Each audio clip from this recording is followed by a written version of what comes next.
June 8th, 2012, the exterior. You see the wood. I guess that's I forgot what you call it. The mold for holding in the cement all around. So they're putting the cement in from the inside.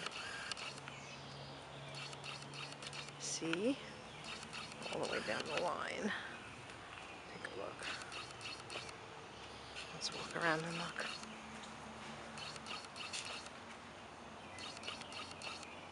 The form, that's what it's called, form. All the wood on the outside is the form that the cement butts up against. So the forms are still here.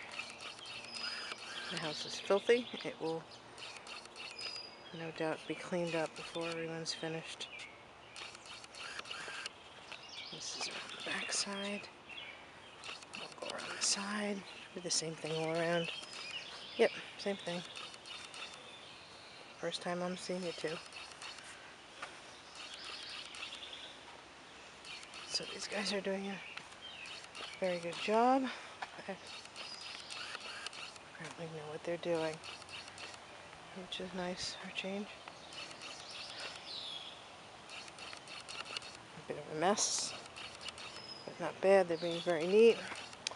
All the new grass I put in, that was, I think, they're covering it with plywood, but it's, I think, gonna die.